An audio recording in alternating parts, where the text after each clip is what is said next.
അതൊക്കെ ഇനി മുതല് ശേഖരം നോക്കിക്കോളൂ. നിന്റെ ഹെൽപ്പ് വേണ്ട.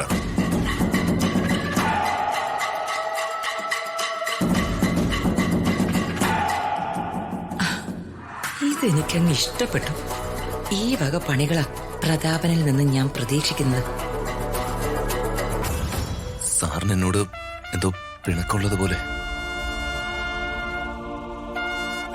സാറിന്റെ മനസ്സിൽ എന്താണെന്ന് തുറന്നു പറഞ്ഞിരുന്നെങ്കിൽ അതെനിക്കൊരു ആശ്വാസമായിരുന്നു. എല്ലാവരുടെ മുമ്പിലും എല്ലായ്പ്പോഴും അങ്ങനെ മനസ്സ് തുറക്കാൻ എനിക്ക് നേരമില്ല. ഇത്തിരി തിരക്കുള്ള ആളാ ഞാൻ.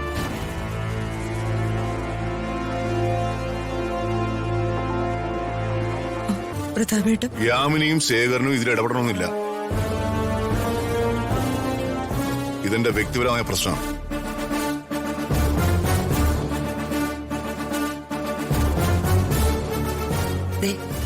ഇതും എനിക്കങ്ങ് ഒരുപാട് ഇഷ്ടപ്പെട്ടു. ഞാൻ സാറിനെ വേദനിപ്പിക്കുന്ന തരത്തിൽ ഒരു തെറ്റും ചെയ്തിട്ടില്ലെന്ന് എന്റെ വിശ്വാസം. കൂടുതൽ വിശദീകരണങ്ങളൊന്നും വേണ്ട. ഞാൻ പറയുന്നതും കേട്ടാ മതി. രാജുവും ഹൃതിയും ഇനി മുതൽ ഓഫീസ് കാര്യങ്ങൾ നോക്കിയാൽ മതി. എന്ന് വെച്ചാ ഓഫീസ് കാര്യങ്ങൾ ഇപ്പൊ നോക്കുന്നതും അതിന്റെ ചാർജും ദീപകിനാണ്.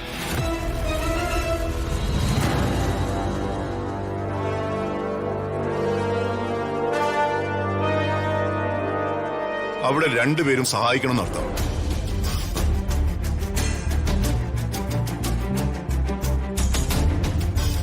ഏട്ടാ, അത് നീ മിണ്ടരുത്.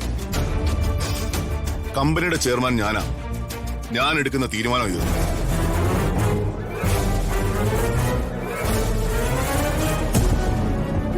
ഈഗോ അടിക്കേണ്ട കാര്യമൊന്നുമില്ല. ഒരു സുപ്രഭാതത്തില് ഉത്തരവാദിത്തങ്ങളെല്ലാം ഇട്ടെറിഞ്ഞിട്ട് പോയതല്ലേ.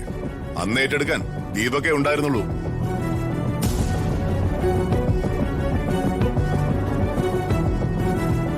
അവനെ ആ ചുമതലയിൽ നിന്ന് മാറ്റാൻ തൽക്കാലം എനിക്ക് ബുദ്ധിമുട്ടുണ്ട്.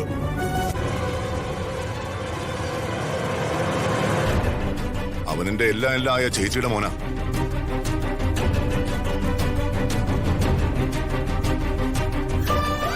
അവൻ ഓഫീസ് ഇൻചാർജായി തന്നെ തുടരും. പറ്റുമെങ്കിൽ നിങ്ങൾ രണ്ടുപേരും അവനെ സഹായിച്ചാൽ മതി. സർ,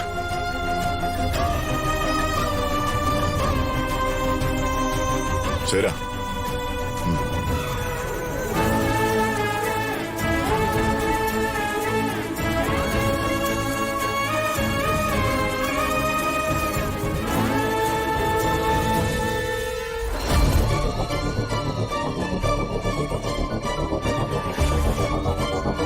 മാഡം ഇന്നു മുതൽ ഇവിടെയാണോ? കുറച്ച് ദിവസത്തേക്കായിരിക്കും. അച്ഛന്റെ ഓർഡർ അല്ലേ. മാഡം ചാർജ് എടുത്താ എല്ലാവർക്കും വർക്ക് ചെയ്യാൻ ഒരു എനർജി ആയിരിക്കും. ഓഫീസിനൊരു സമാധാനവും. ഇപ്പോഴും ദീപക് തന്നെയാ ഇവിടുത്തെ ഇൻചാർജ്. അയാള് വർക്ക് ചെയ്യാനല്ല ഇവിടെ വരുന്നത്, വായി നോക്കാനാ.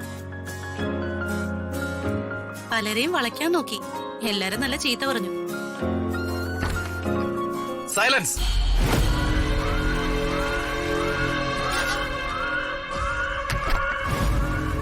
What is this? Office or market? Everyone sit. Okay.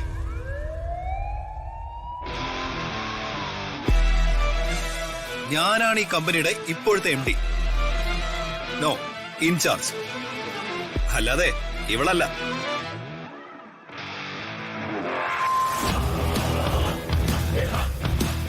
ഇവളും ഇവളുടെ ഹസ്ബൻഡും ഇപ്പൊ ഇവിടുത്തെ സ്റ്റാഫ് മാത്രം. Everyone understand?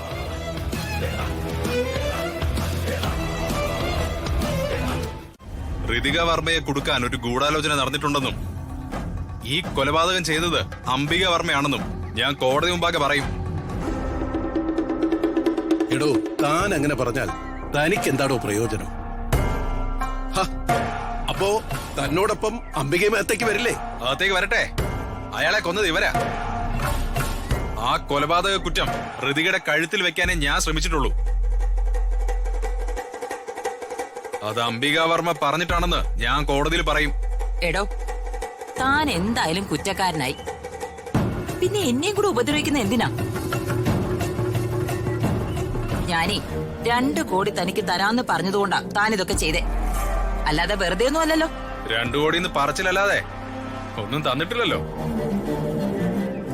അത് ഞാൻ എപ്പോ വേണമെങ്കിലും തരാലോ. താനൊരു കാര്യം ചെയ്, തന്റെ അക്കൗണ്ട് നമ്പർ താ. ഇനി 2 കോടി കിട്ടിയിട്ട് എനിക്കെന്തിനാ? എന്റെ കരിയർ പോയില്ലേ? ഞാൻ നാണം കെട്ടില്ലേ? എന്റെ ഭാര്യയും കുഞ്ഞുങ്ങളും വഴിയാധാരമായില്ലേ? എടോ, അതൊക്കെ തന്റെ ബുദ്ധിമോശവും കഴിവുകേടും ശ്രദ്ധക്കുറവ് കൊണ്ടൊക്കെ സംഭവിച്ചതല്ലേ. അതിന് ഞാൻ ഉത്തരവാദിയല്ല. ഒന്നത് നിങ്ങളല്ലേ?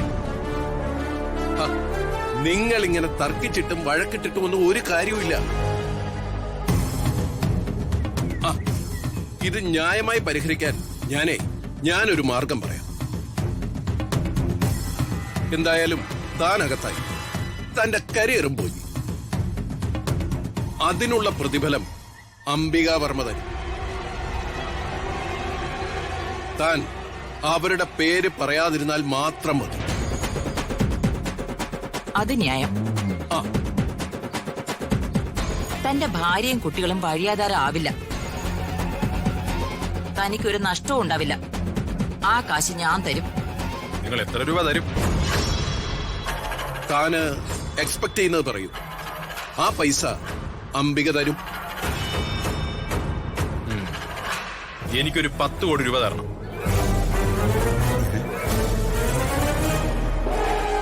10 കോടി തന്നാ നിങ്ങളുടെ പേര് ഞാൻ പറയില്ല. അത് കുറച്ച് കൂടുതലല്ലേ? ഒരു കൂടുതലുമില്ല. എന്തു പറയുന്നു?